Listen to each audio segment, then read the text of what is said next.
Bienvenidos al programa Encuentro con la Historia, la Antropología y la Arqueología de la Escuela de Historia. Guatemala se caracteriza por poseer una vasta riqueza arqueológica, la cual se ve representada en los miles de sitios que se encuentran en lo ancho del territorio nacional. De todos estos sitios, Tikal es el más conocido por la población, e igualmente es el sitio arqueológico más visitado tanto por turistas nacionales como extranjeros. El nombre Tikal significa lugar de las voces en idioma maya. Este nombre fue acuñado por el arqueólogo Silvanus Morley. Su nombre original es Mutul o Yaxmutul, según lo indican las investigaciones epigráficas realizadas en este sitio. Tikal fue uno de los centros culturales y políticos más importantes de toda el área maya, teniendo su apogeo en el período clásico, que va de los años 200 al 900 de nuestra era. El primer reporte de la ciudad de Tikal se registró en el año de 1848 por el corregidor de Petén, Modesto Méndez, y su acompañante, el gobernador Ambrosio Tut. El Parque Nacional Tikal fue establecido oficialmente en 1955 por decreto del gobierno de Carlos Castillo Armas. Fue declarado área protegida a cargo del Instituto Nacional de Antropología e Historia. La UNESCO reconoció la ciudad de Tikal como Patrimonio Cultural de la Humanidad en 1979. Tikal se encuentra ubicado dentro de la Reserva de la Biosfera Maya, la cual se encuentra compartida por las repúblicas de Guatemala, México y Belice. En esta área se encuentran 4 parques nacionales y 4 biotopos, sumando así una extensión de 775,000 hectáreas, dando así a Tikal un valor tanto cultural como natural.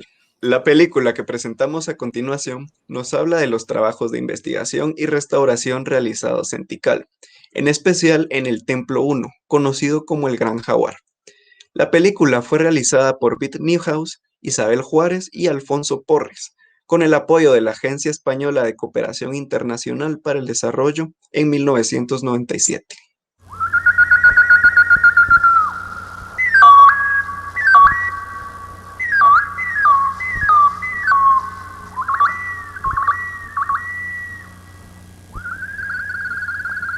La exuberante selva tropical del norte de Guatemala ha albergado desde hace siglos algunas de las ciudades más importantes de la cultura maya, como la de Tikal, que en idioma maya itzá significa lugar donde se escuchan voces.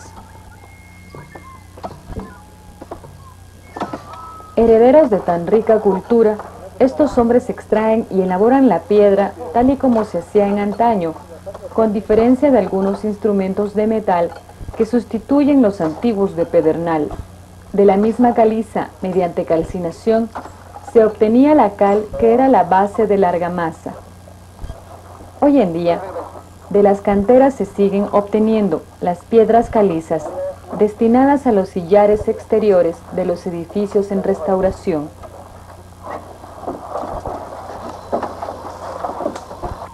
Tikal, con su centro ceremonial y sus espacios urbanos, floreció durante la época clásica, aunque los primeros indicios de asentamiento datan del año 800 antes de nuestra era en el periodo formativo.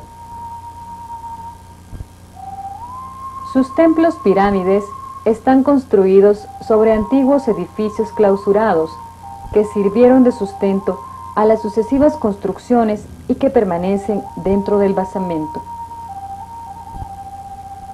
Estos templos son muestra de una sofisticada sensibilidad arquitectónica que conjuga la masividad y la grandeza con el ritmo y la vivacidad que sugieren los juegos de luces y sombras tropicales. Estimulan mediante cornisas, zócalos, entrecalles y molduras horizontales el ritmo arquitectónico de estas compactas estructuras.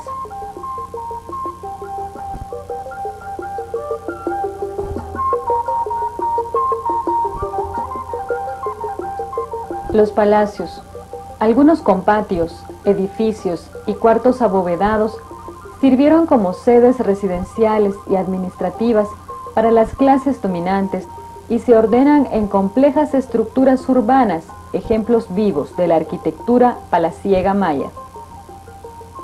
Sin embargo, esta época de esplendor finaliza y los grandes centros ceremoniales son abandonados. Se detienen los proyectos constructivos y la ciudad es despoblada paulatinamente. No existe ninguna evidencia de que siguiera habitada durante el siglo X de nuestra era.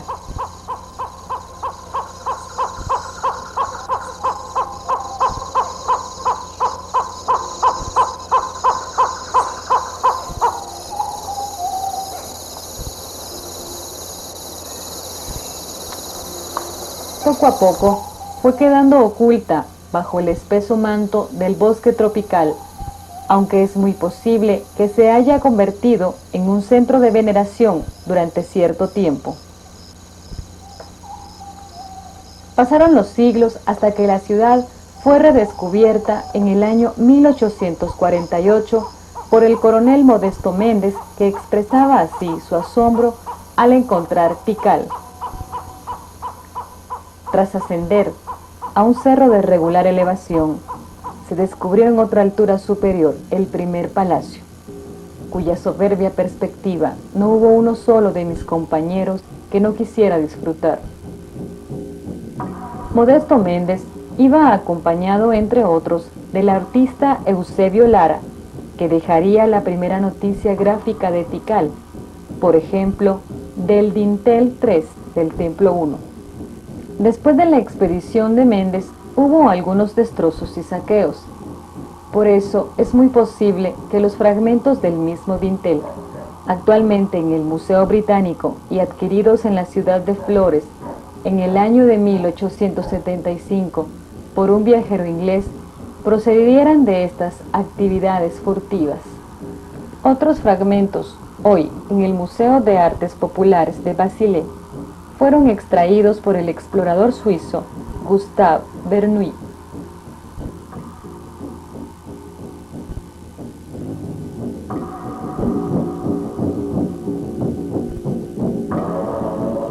En los años de 1881 y 1882 se realizaron las primeras investigaciones de carácter científico a cargo de Alfred Maudslay, a quien se le deben las primeras fotografías, el primer mapa, la primera nomenclatura de los edificios, así como múltiples dibujos y moldes de gran calidad que reproducían lo que era Tikal.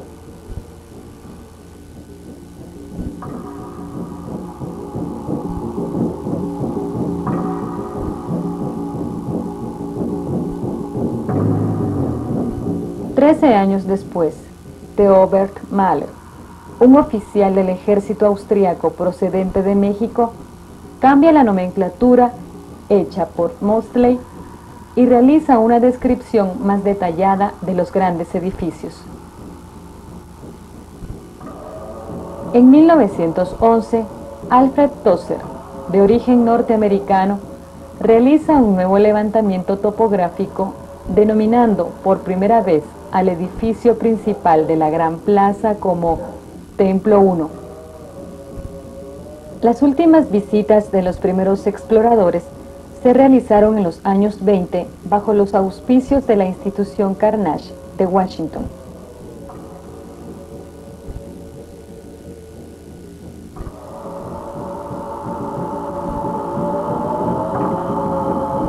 Las primeras intervenciones de investigación arqueológica y de restauración estuvieron a cargo del Museo de la Universidad de Pensilvania a partir de 1955.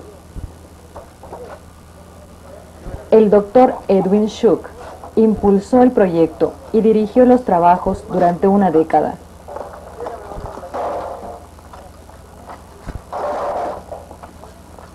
Las primeras excavaciones empezaron en la Gran Plaza. Durante 10 años se excavaron miles de metros, alcanzando en algunos casos hasta 30 metros de profundidad.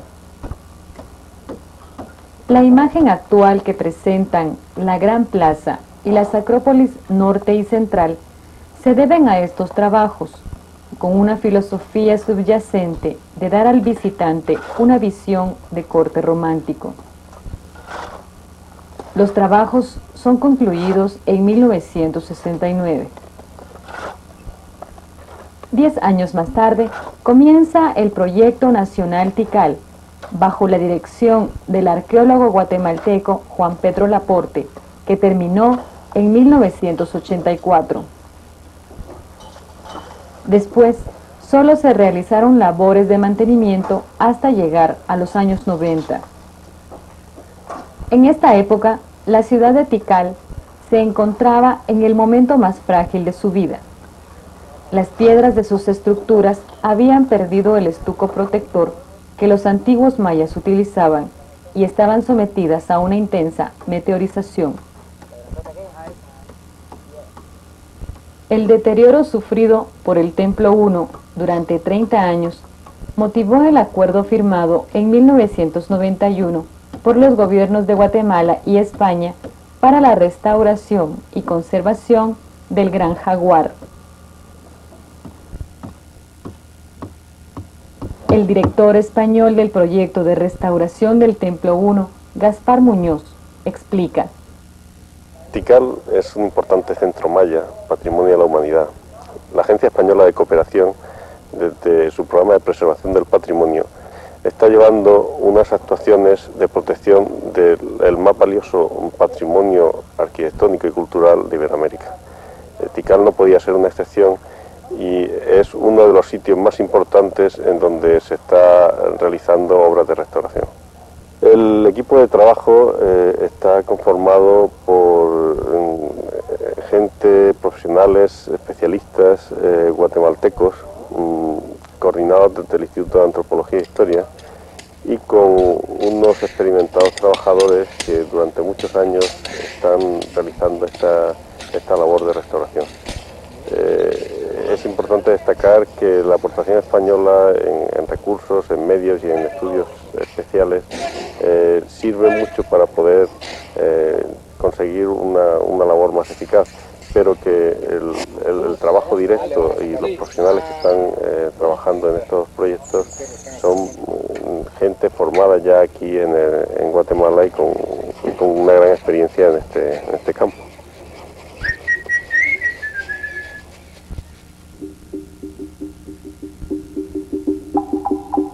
Los trabajos de restauración del Templo I se han centrado en la consolidación estructural del monumento y en la reposición de elementos arquitectónicos.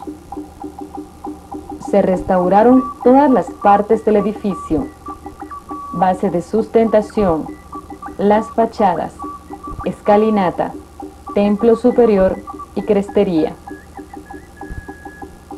En la fachada norte fue donde los equipos de restauración emplearon más tiempo, ya que en esta la vegetación de grandes dimensiones se había enraizado de forma destructiva.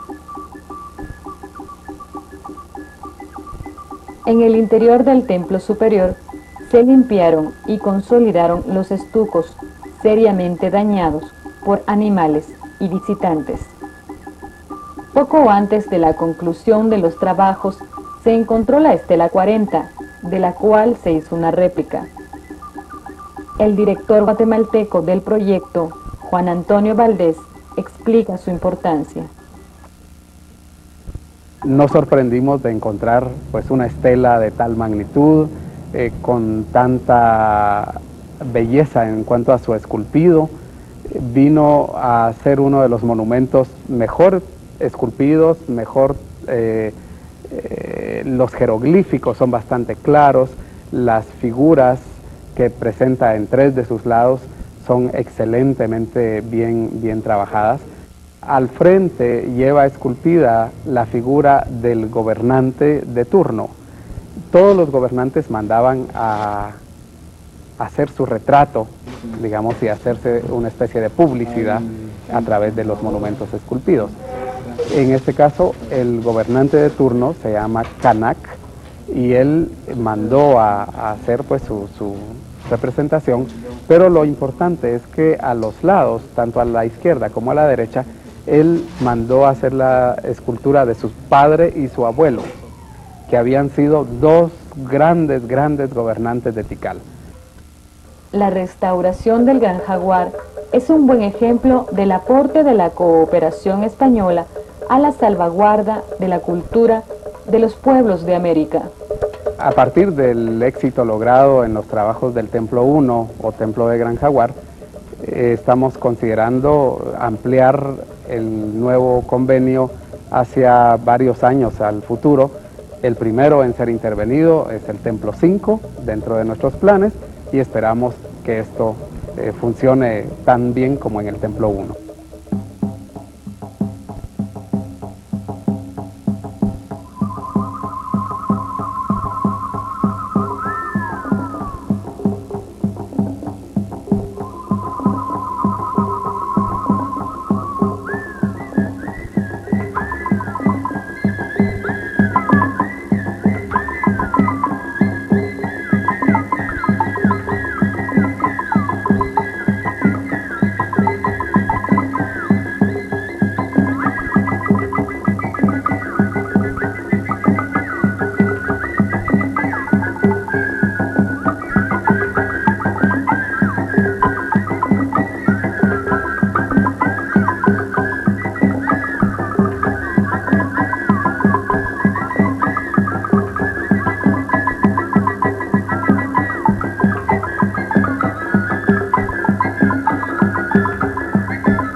Carlos Navarrete es un académico importante dentro de la arqueología, historia y antropología maya.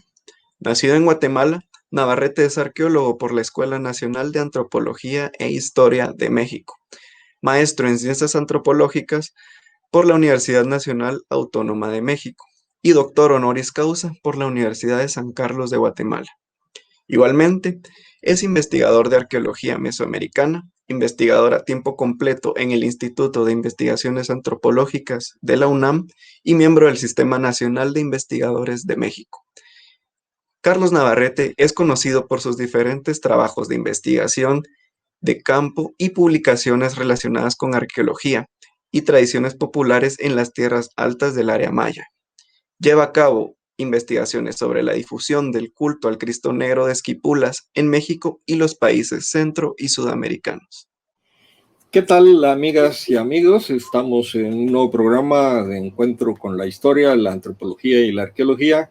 En este caso, para referirnos específicamente a los trabajos de investigación y restauración que se han venido realizando a lo largo del tiempo en Petén, pero más específicamente en Tikal, y todavía con más particularidad en el templo conocido como el Gran Jaguar. Tenemos ahora un programa especial.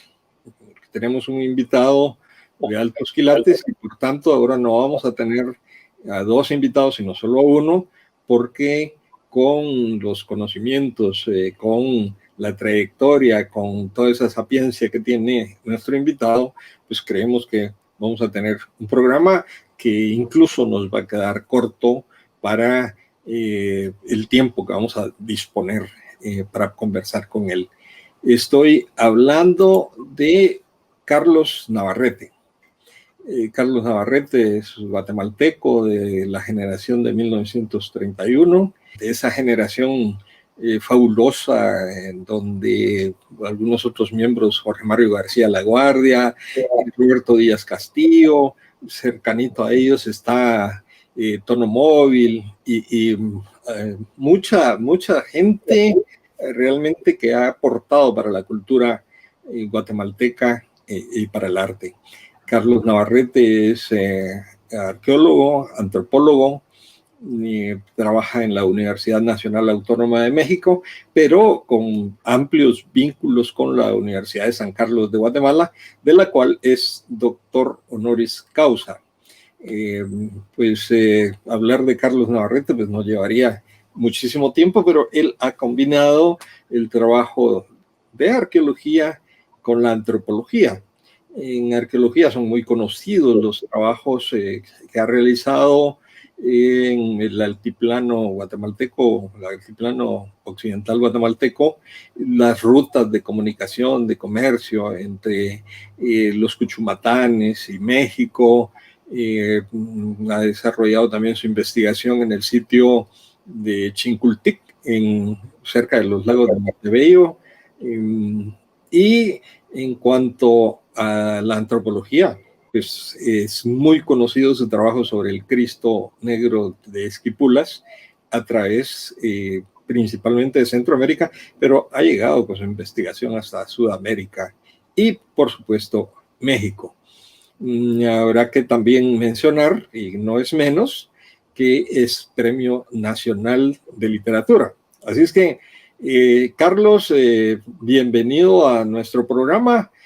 Por favor, sentite en casa. Nosotros te consideramos como uno de los nuestros maestros, de nuestros hermanos mayores. Así es que, bienvenido, Carlos Navarrete. Pues mucho gusto de saludarlos y sobre todo por la oportunidad de estar acá contigo. Carlos, siempre ha llamado la atención de que te conocí que en una ocasión que fuimos a la feria de Jocotenango hace algunos años, ¿te acordás? Que hicimos un pequeño video ahí en donde tu conocimiento sobre las tradiciones populares guatemaltecas me dejó muy gratamente sorprendido. Y entonces en ese momento hablabas, por ejemplo, de los usos arqueológicos de la basura. Dice, para un arqueólogo el futuro, esta basura que está en la feria es verdaderamente una joya, ¿no? ¿Cómo has combinado la arqueología con la antropología a través de tu carrera profesional?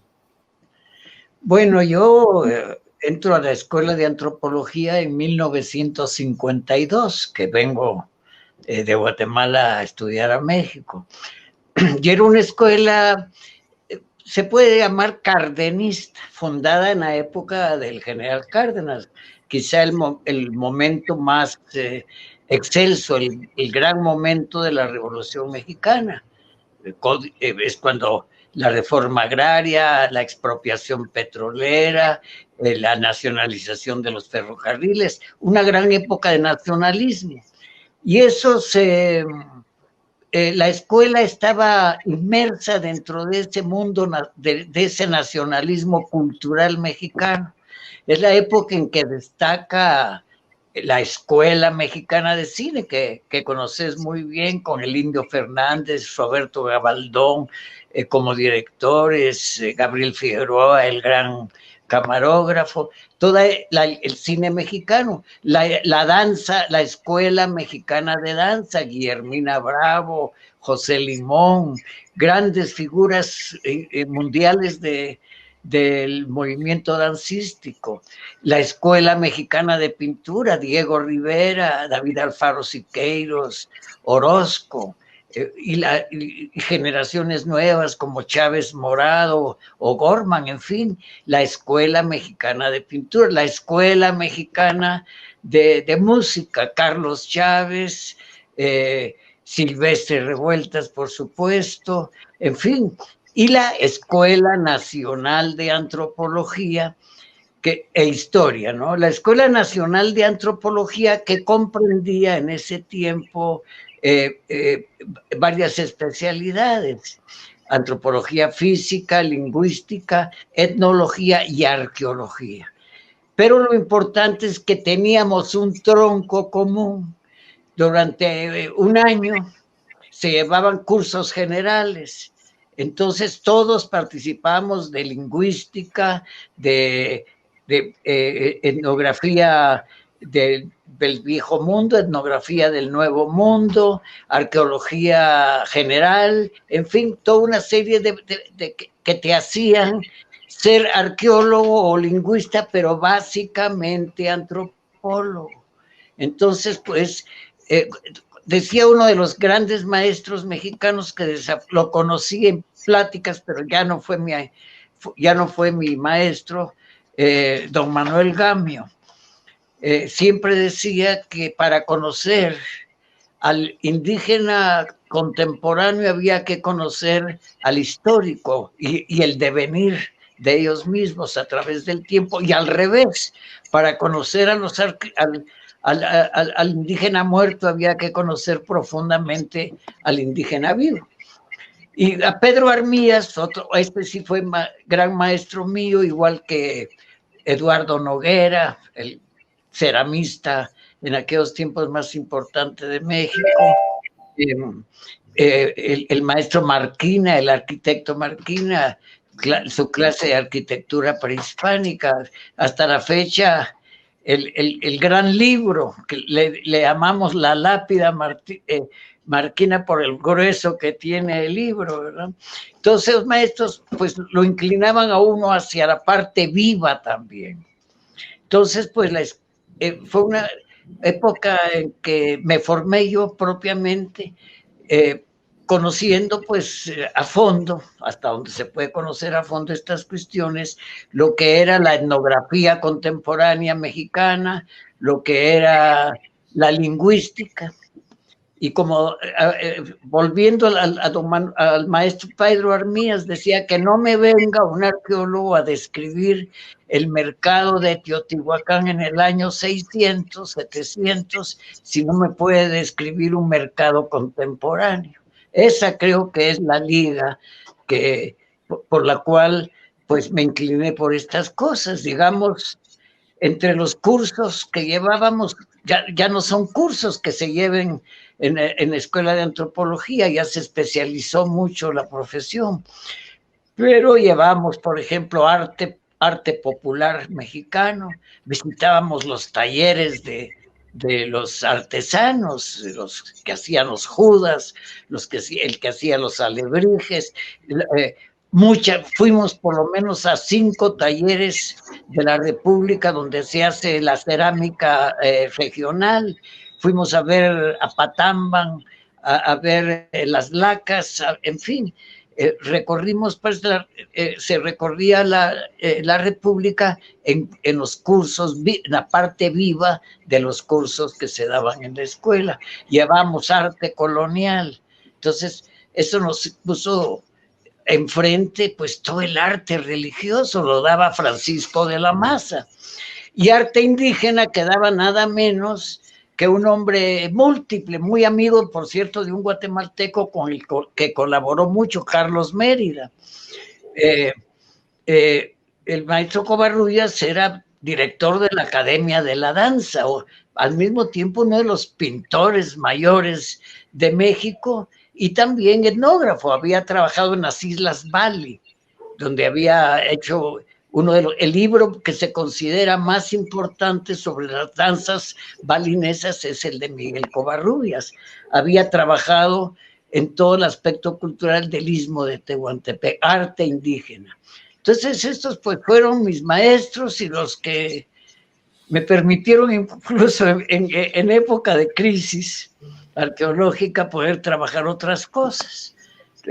Pongo un ejemplo, cuando regreso a Guatemala, pues me pasé prácticamente 2 años sin trabajo, yo regreso junto con Luis Luján, que habíamos sido compañeros de estudio aquí, el gran y cariñoso amigo Luis Luján Muñoz, que en paz descanse, pero no había trabajo, no se había desarrollado la arqueología nacional, no había arqueólogos, empezaba Daniel Contreras, un magnífico historiador, había fundado una especialización de arqueología dentro de la carrera de historia. Pero como no había mayor trabajo, pues entonces me dediqué a recopilar corridos y romances tradicionales guatemaltecos que años después me publicó la Universidad de México. Pues esa podría decir, el tronco de mi formación.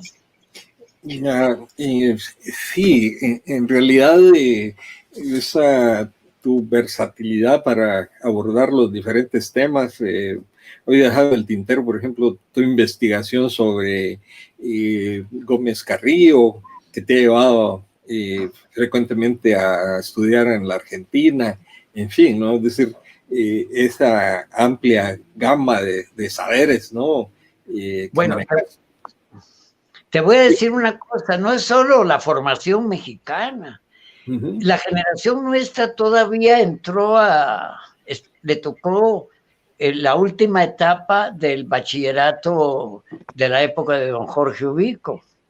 Entonces casi todos nosotros nos formamos en el Instituto Nacional Central de Varones o en la escuela normal, pero eran cursos extraordinarios, ¿no? O sea, además militarizado estudiabas porque estudiabas, ¿no? Si no, pues estaban los arrestos del sábado y el domingo, de los cuales yo coseché muchas temporadas, ¿no? Pero los catedráticos quedaban en los institutos. Acuérdate que no había un mayor desarrollo que la Universidad de San Carlos. No había, la universidad no tenía todavía otras misiones en los departamentos. Eran las escuelas. Eran las escuelas tradicionales, derecho, medicina, ingeniería, faltaban otras que después se fundaron. Con Arévalo se funda la Facultad de Humanidades. Entonces muchos de los grandes catedráticos, el doctor Arriola, Enrique Muñoz Miani, nada menos, Carlos Martínez Marín, Durán, daban clases en el instituto. Entonces todos nosotros tuvimos una formación muy amplia en el aspecto, podríamos decir, cultural, de contemplar el mundo, por ejemplo, con la perspectiva literaria de Muñoz Miani, los ejemplos que él ponía de lo que era una rima, de lo que era una octava real, de lo que era un soneto, etcétera, en cada una de las definiciones ponía un ejemplo literario. Entonces esto nos amplió muchísimos aspectos de la cultura en una época muy difícil, que estaba Guatemala muy cerrada, que fue la época de Jorge Ubico. Pero también nos toca, salimos a la universidad saliendo a la Revolución de Octubre. 10 años en los cuales se abrieron librerías, se desarrolló el arte y la cultura guatemalteca, como creo que no ha habido otra etapa en nuestra historia semejante. De modo que esta podríamos decir que es mi formación básica, que la logré en México cosechar.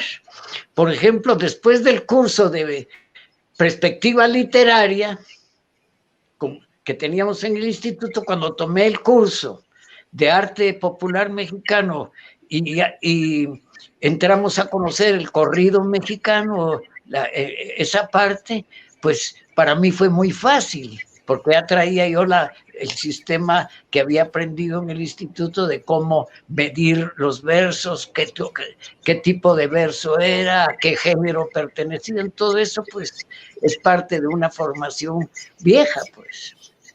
Claro. Ahora, ya entrando a tu trabajo propiamente arqueológico, como decía, es muy conocido tu trabajo en las tierras altas y esas vías de comunicación entre esos territorios mayas y las poblaciones mexicanas, ¿no? Las sociedades mexicanas. Aparte de esa región, ¿en qué otros lugares pudiste trabajar también con arqueólogos así también de gran renombre y de gran importancia para la arqueología guatemalteca, ¿no? Por ejemplo, pude trabajar con auxiliarlo en la bodega del Museo Nacional de Guatemala con Edwin Schuch, pero mi primer trabajo propiamente de campo fue con un investigador alemán que tuvo mucha importancia en Guatemala, que fue el doctor Enrique Berlín, Heinrich Berlín, ¿no? Que, pues acuérdate que Berlín es nada menos que el que da, junto con Tatiana Proskuriakov, la pista de lo que ahora es la gran epigrafía maya, el descubrimiento. Berlín encuentra los glifos nominales del sarcófago de Palenque, Tatiana encuentra los glifos de ciudad, O sea, no solamente eran glifos calendáricos, sino también ya había ya identificación de ciudades. Ya luego, ahora conocemos todo lo que son políticamente, toda una historia maya, ¿no? Entonces trabajé con Berlín en Tabasco, un Tabasco muy duro todavía, era un Tabasco muy sin carreteras internas, ¿no? Un Tabasco que todavía traía mucha fuerza de la época de la violencia revolucionaria, 1953-54, trabajo con el doctor Berlín en el recorrido general que se hacía básicamente en lancha, en cayuco. Todavía el famoso barco, el Carmen, que era de esos de rueda sobre los Umacinta. Posteriormente trabajo en Mitla, Oaxaca, ayudando al arqueólogo Carlos Margain en el edificio de las Grecas de Mitla. Trabajo posteriormente en el norte de México con Luisa Veleira, dirigidos por don Pablo Martínez del Río, el gran prehistoriador, autor del libro Prehistoria de América, ¿no? Y Arturo Romano también, gran antropólogo físico. Trabajamos las cuevas de la Candelaria, las cuevas de Paila, donde sacamos maravilla de momias de los indígenas laguneros del norte de México, con sus trajes y todos sus adornos. Posteriormente trabajo en el norte de México, trabajo en los petroglifos de Coahuila, del reloj, y posteriormente trabajo también en cuestión viva.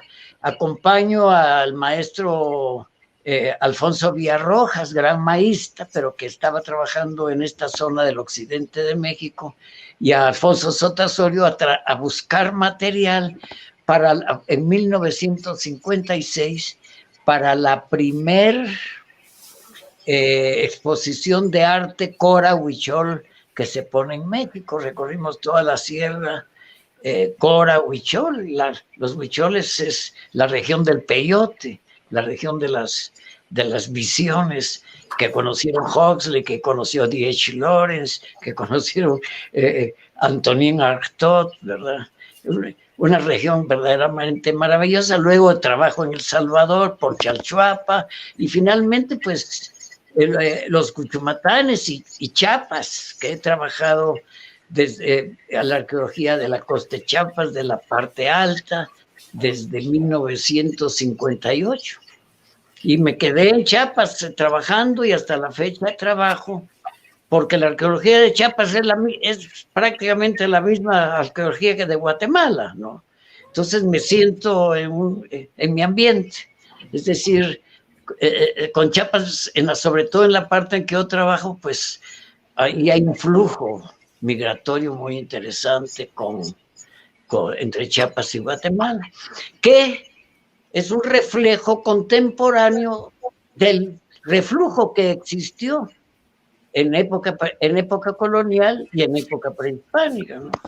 En época colonial el comercio, las rutas prehispánicas de comunicación en los Altos Cuchumatanes y en esta parte de Chiapas son las rutas del contrabando. Es la parte más fácil de atravesar una sierra donde no hay carretera, ¿no? Y eso, la época colonial, lo podemos ver en los documentos básicamente del Archivo General de Centroamérica. Hay una maravilla de materiales sobre caminos, ¿no? Y en época, ya sabemos que en época prehispánica había un juego muy fuerte, por eso trabajo Chincultic y trabajé las salinas en Chiapas y trabajé las salinas de San Mateo Ixtatán en los Cuchumatanes, por el comercio, por el que se establecía y que se sigue estableciendo, y que está muy reflejado en los materiales arqueológicos, en arquitectura, etcétera.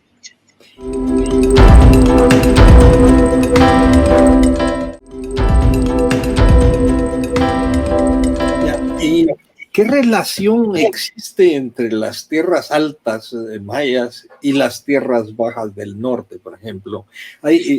¿Hubo alguna vinculación o, por ejemplo, de esas tierras altas con las sociedades mexicanas? Por supuesto, cada vez tenemos más, yo todavía estudié en la Escuela de Antropología el área maya como un bolsón, digamos, la península de Yucatán, y se hablaba de que los mayas habían sido una cultura aislada del resto de Mesoamérica. Para Morley, por ejemplo, era lo que era la sonrisa de la historia. Grecia, la sonrisa de la historia en América eran los mayas, ¿no? Aislados.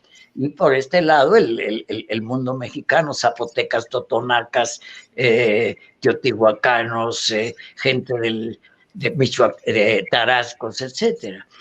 Pero cada vez, desde época muy temprana, se establecen relaciones de comercio, de intercambio, desde época muy temprana. Encontramos, por ejemplo, hacia unos 1200 años antes de Cristo, restos de cinabrio, por ejemplo. El cinabrio viene básicamente de la Sierra de Querétaro y se encuentra en la costa de Chiapas en algunos sentidos. El cinabrio desde esa época servía para cubrir el cuerpo de los difuntos, para mantener vivo, se puede decir, es mantener un proceso mágico de mantener vivo el cuerpo, mantener vivo la memoria del cuerpo material. Se cubría de cinabrio, venía en la sierra, y habrá que ver los cinabrios que se encuentran en el centro de Guatemala, de dónde vienen, ¿verdad?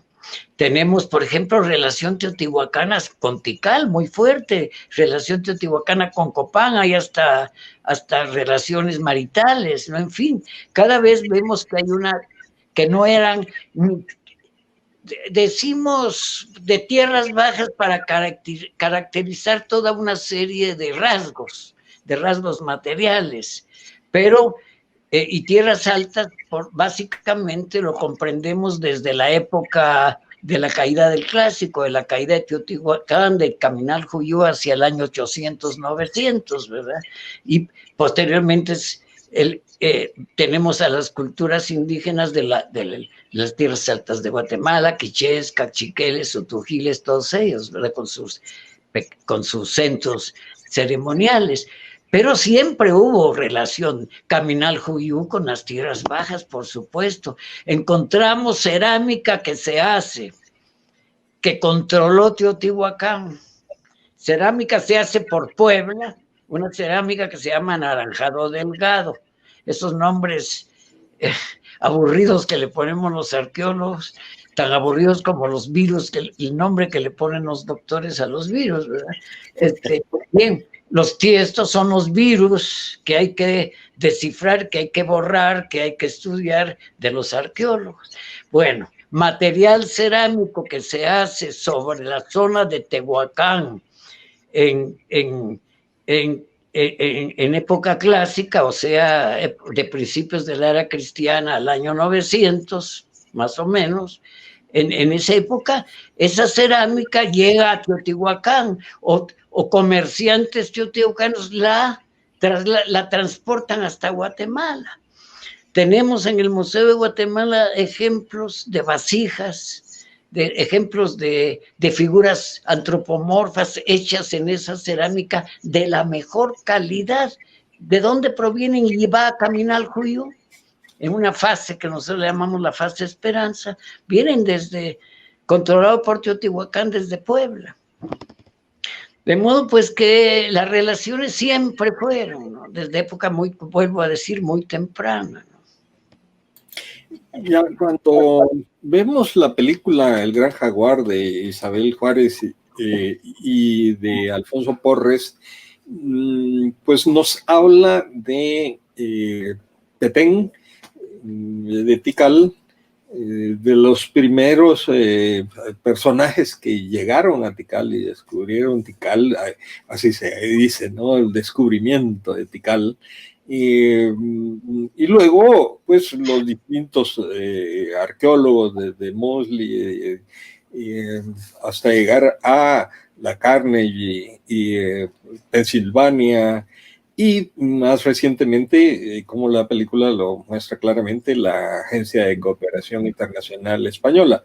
Y ahí aparecen arqueólogos guatemaltecos muy destacados, como Juan Pedro Laporte, que comenzó el proyecto Tikal, y luego Juan Antonio Valdés, y aunque no se menciona ahí, pero también aparece Osvaldo Gómez, que después se hizo cargo del parque. Es decir, la película nos muestra toda una evolución, pero quisieras contarnos algo de lo que has investigado sobre este llamado descubrimiento de Tikal.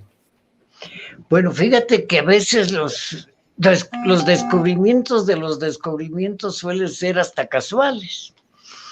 Un día estuve trabajando, buscando trabajos sobre caminos, informes o planos en el Archivo General de Centroamérica. Me dijo Tito Heusler, el historiador nuestro, que trabajaba, y gran amigo, que trabajaba en el archivo en ese tiempo. Mira, me dijo, todos esos paquetes que están ahí estaban forrados de papel estraza, paquetes. Me dijo, son paquetes que no se han clasificado, que tienen un número de entrada, pero que todavía no se han trabajado. Si mantienes el orden que tiene, pues yo ya hablé, me dijo, con el director, y podés trabajar con ellos. A ver, entonces me puse a abrir cada paquete. Y era maravilloso lo que se iba encontrando en cada paquete, ¿no? En uno me encuentro un informe que no publicaba nadie sobre cómo fue la táctica de Atanasio Sul en Totonicapán, cuando la rebelión, un documento que hace un capitán español contando cómo eso fue la forma en que atacaban, la forma en que se defendían, etcétera. Cuento esto entre varias cantidades, pero dentro de esos paquetes también me encuentro algo extraordinario. Me encuentro toda una serie de correspondencia de las autoridades del Petén con el Ministerio en aquel tiempo, de Justicia, de Fomento y Justicia, que era el tiempo de Rafael Carrera. Una serie de documentos extraordinarios sobre la rebelión famosa de la Guerra de Castas de Yucatán de 1858. Toda, porque ya también los indígenas del Petén estaban levantando, ¿no? Entonces, el corregidor del Petén, que era Modesto Méndez, que ahora vamos a ver su importancia en la arqueología guatemalteca, envía. Modesto Méndez fue corregidor del Petén durante toda la larga trayectoria de Rafael Carrera. Incluso hay un documento que no he publicado, que encuentro ahí, es un relato extraordinario del transporte de un cuadro de Rafael Carrera desde la capital de Guatemala hasta Flores Petén, y la forma en que los reciben en canoas adornadas, con música, cohetes, el retrato de Carrera. Modesto Méndez incluso pasa la frontera y entra al territorio de Yucatán a pacificar a uno de los grupos de indígenas mayas que estaban influenciando ya a los del lado guatemalteco para que también se levantaron. Lo condecoran porque los logra pacificar, los pacíficos de Icaiche. De modo que ahí hay una vertiente que hay que trabajar más, que es ese personaje Modesto Méndez. Funda una biblioteca, hace mejoras en el Petén, en el larga, vuelvo a decir, el largo tiempo que él permanece al frente como corregidor del Petén. Bueno, pues Modesto Méndez recibe noticias de que existe una gran ciudad de los antiguos, que incluso es una zona donde se habla de caribes, de que vivían cerca de las ruinas algunos grupos de caribes, o sea, los lacandones. Entonces Modesto Méndez, que era un hombre culto,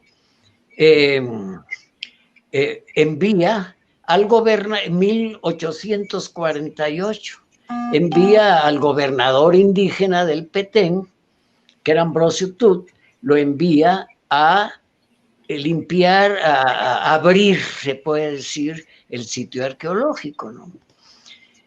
Y ahí es donde entra cierta injusticia y al mismo tiempo también hay que nivelar las cosas, ¿no? Modesto Méndez envía a Ambrosio Tut a abrir el Petén y organiza para ir a conocer esas ruinas, organiza nada menos que una expedición donde van cerca de 40 personas, lleva invitados, llevan comida, hay una lista dentro de esos documentos, una lista de que llevaban pólvora, llevaban armas, llevaban carne salada, llevaban vituallas para poder permanecer y por supuesto licor, ¿verdad? Vinos. Entonces, Ambrosio Tut, hay un punto en el que llega a recibir a la comitiva y le dice a la comitiva y le dice, le cuenta lo que ha estado trabajando. Todavía detiene la comitiva Modesto Méndez para que regrese a seguir limpiando más puntos del sitio arqueológico, ¿no? Bueno, se da cuenta de la grandeza del sitio Modesto Méndez, hace sus anotaciones y envía un informe al ministerio en Guatemala. El ministerio se da cuenta de la importancia y lo publica en el periódico de la Sociedad Económica de Amigos del País. Bien, luego años después, el encargado de negocios de Prusia envía copia de este informe ya traducido al alemán y se publica por Ritter en Berlín más o menos en 1853, es decir, unos poquitos años después del trabajo de Modesto Méndez. Y desde entonces se ha calificado a Modesto Méndez como el descubridor de Tikal. Bien, pero resulta que Ambrosio solo había quedado como el que limpió, como el que desmontó, como el que macheteó para abrir el sitio arqueológico, pero no, él lleva sus propias anotaciones y la municipalidad indígena encabezada por él manda su propio informe. Eso es lo que califica a Ambrosio Tut también como descubridor del Petén. Para mí, en un trabajo que ya se publicó una parte que se va a publicar en Guatemala, en el Instituto de Antropología e Historia de Guatemala, ahí presento pues ese punto de vista. Se trata de dos descubridores, uno que tiene la conciencia de enviar, pero el otro que ve, que descubre, que limpia, también tiene su propio punto de vista. Ese es el punto de vista. Si no hubiera habido el informe de Modesto Méndez con el informe, por muy sencillo que fuera, de Ambrosio Tut, le daría el crédito del primer informe y el descubridor de Tikal. Añitos después viene otro, encontré ya publicado, pero nunca tomado en cuenta en unos anales de la Academia de Geografía e Historia, un informe que envía Serna, Vicente Serna, quiere saber qué pasa con ese desierto del Petén, y manda también a un visitante que hace un informe y es el que descubre una parte de Tikal que no había abierto Modesto Méndez. Seguramente él abre nada más la parte del Templo del Gran Jaguar, el 1 y el 2, pero el 4, el gran edificio del Templo 4 corresponde a este visitante de apellido Barrientos. De modo que hay toda una historia maravillosa en el descubrimiento del PT, ¿no?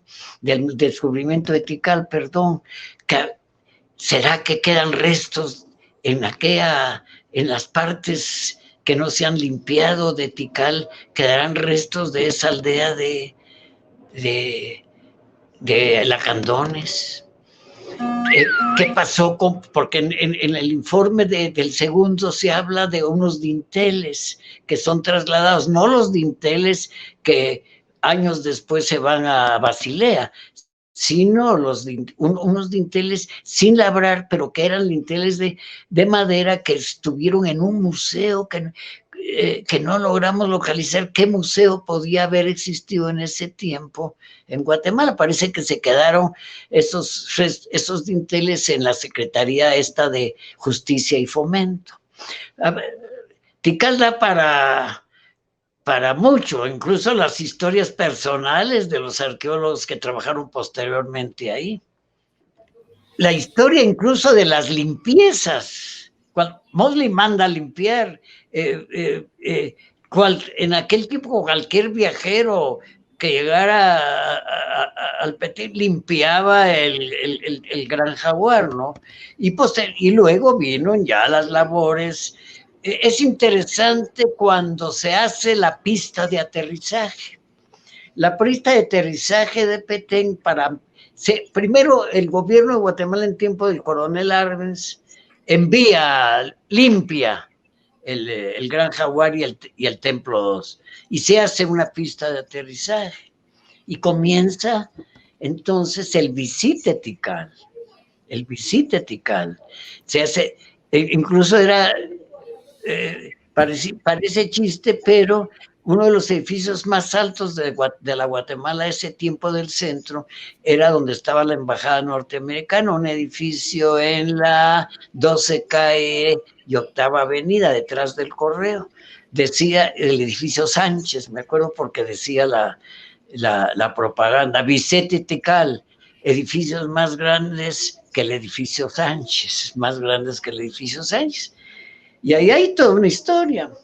En aquel tiempo bajaba el avión, esperaba el avión, los visitantes pues solo llegaban, veían el templo sin trabajar, sin restaurar, pero se veía su grandeza, veían los dos, el 1 y el 2, y regresaban y el avión regresaba en la tarde.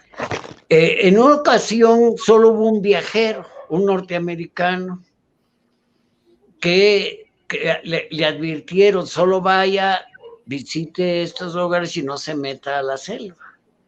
El tipo se metió y no regresó.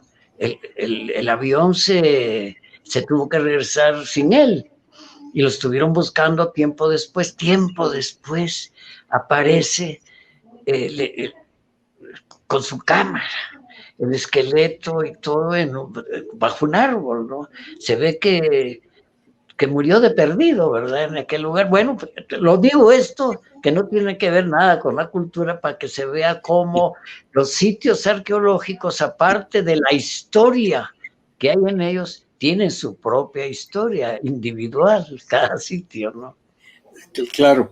Bueno, cuando iniciamos el programa sabíamos, de hecho, que no nos iba a alcanzar el tiempo para hablar con Carlos Navarrete, porque, todo ese cúmulo de conocimientos de Carlos y tantas cosas que nos tiene que transmitir de Tikal.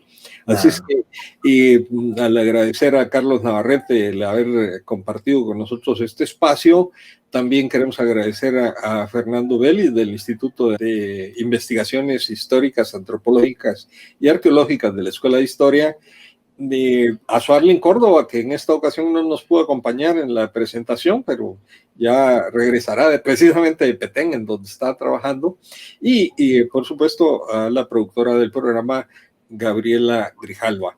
Así es que, Carlos, muchísimo gusto desde Guatemala hasta México, un gran abrazo y seguimos contando ahí contigo.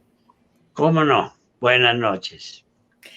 Bueno, amigos, este ha sido un programa más de Encuentro con la Historia, la Antropología y la Arqueología. Esperamos seguir contando con su audiencia para los próximos programas. Muchas gracias. Muchas gracias por haber participado en este nuevo episodio del programa Encuentro con la Historia, la Antropología y la Arqueología del Instituto de Investigaciones Históricas, Antropológicas y Arqueológicas de la Escuela de Historia, Universidad de San Carlos de Guatemala. Esperamos contar con su audiencia para una próxima sección de este programa. Muchas gracias y hasta pronto.